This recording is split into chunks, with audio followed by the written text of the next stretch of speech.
Doesn't it bother you when K-pop idols lip sync? Oh my gosh, yes. It's just so fake. It's like they're not even singing.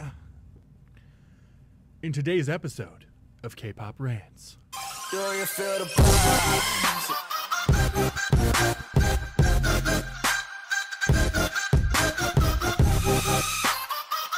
What's up, everybody? Big Will, K-pop for life, coming back at ya. And today we're going to be talking about lip syncing in K-pop because it oft comes up and it becomes a topic of much heated debate because this group or that group or the current hot group gets busted lip syncing. And I feel like why? Every K-pop artist lip syncs at some point. Some of them have more reason to do it than others, in my opinion, because if you take most of the guy groups, sometimes their choreography is so fucking intense. They wouldn't be able to breathe if they had to sing or rap while they were doing it. It would make absolutely no sense. The vocals would be awful. So I want them to lip sync because I want to enjoy the whole show.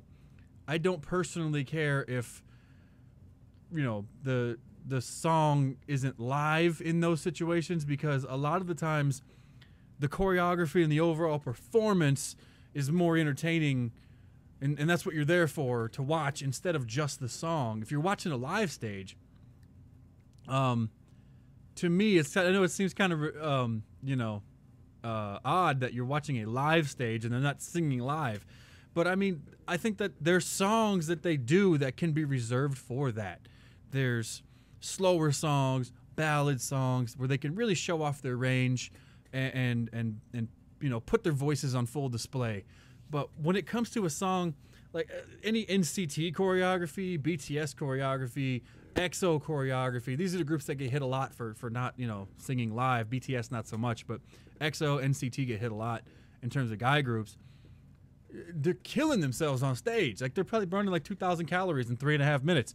Let them lip sync. Now, one of the things that you'll see a lot too is the girl groups and the guy groups, but I watch more girl groups. I'm really only going to speak to that in this case. I'm sure it's the same, but the girl groups will sing over their recorded voices. So you'll almost get this sort of weird, like, double echo sound sometimes if it's not synced up really well. And I mean, I don't know if they do that because, like, it happens to A-Pink sometimes, and, you know, their mics will cut out, or the sound system will take a crap, or the song will cut off, and then they're still singing on cue, and then they'll just finish the song a cappella. Lots of groups have done it, and I can respect that in that case. I almost wonder if that's why they do it. It's like, all right, well, if this equipment fails, I'm not going to look dumb and, you know, what's her name? Ashley Simpson off the stage like on Saturday Night Live and look like a dumbass and ruin my career. But I feel like everybody knows they lip sync because that's the primary. That's just how they do. It's just what they do. They lip sync most of the time over it. I personally prefer it as someone on most songs who I have a pet peeve. When I love a song, my brain fixates on the small nuances in the song. You know, the high notes, the pitches, the harmonies, everything. I hear it in my head, and I want it to stay that way. So when they do a live stage and they change it up, you know what I'm talking about? They'll change up how they hit a high note, or they'll sing it in a slightly different key or something, and it makes my brain cringe and go, no, I want the same. I fear change. That's just me. The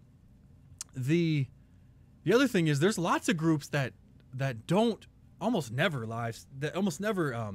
use recordings. They almost always sing live, and I can respect that too, especially if you can do it. If you are such a good singers and your voices are harmonized so well together that you can pull that off in a live setting, please do it, because that's awesome to me. If you can sound like you do on a recording, a la Mamamoo. I mean, almost all their live stages are actually live stages, and they always sound fantastic, but Mamamoo's harmonies are just next fucking level. And I think you have to take into account that a lot of the members in these groups, especially larger groups, they're not always there for their singing ability. You know, they're there because they're attractive, or they're there because they can dance, or because they can kind of sing, but they're not like next level. So that kind of stuff has to be taken into account too. It annoys me when people like blanket statement, like, oh no, you should never lip sync. It's fake. No, there's times for it and there's a place for it. And I think most sane K-pop fans at this point recognize that the live stages are about the outfit changes and they're about seeing the choreography and the performance aspect versus always just being about the vocals. And obviously some groups see that different. And some groups have a lot of B-side tracks and they'll release ballads, OSTs, stuff where they can either sit on a stool or they can just stand there and look pretty and sing and really show their range. I think that, to me, that's what those things should be reserved for.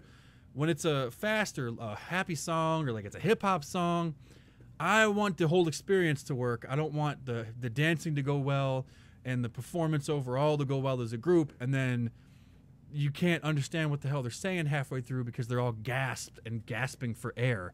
And yeah, so but you know, that being said, I'm curious what your guys' opinions are on the subject, because there's a lot of groups like Twice that get accused of lip syncing all the time.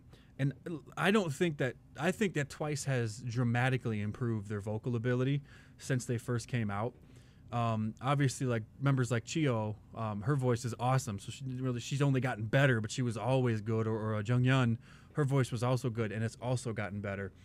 But when they first debuted, their voices weren't that great. And also, I just gonna throw this in here at the end because I just thought of it. One of the reasons, especially in Twice's case or other members' cases, the record labels, the producers, when they're mixing the song, they will change the individual singer's voice. I know that YG's been accused of doing it to Rose's voice. You know, they've done it to Momo's voice, and I mean, I could just go on and on. Like a myriad of people that have their voices, like, you know, they raise them an octave or they put them in a higher pitch or something for whatever reason for the song, or because it, you know, hits the human brain and makes you feel protective, because high-pitched voices do that in men's brain. I don't know. But maybe that's why they don't let them sing live sometimes, because their actual voice sounds dramatically different than the product that they put out in their actual songs. Maybe. I don't know. I'm not a producer. I'm just some fat guy in his basement. But let me know what you guys think in the comments below. If you guys like what you see and you want to see more, click one of the two links that's going to pop up. And as always, keep on popping, K-Poppers. Remember, it's not a trend. It's a lifestyle. Deuces. Do you feel the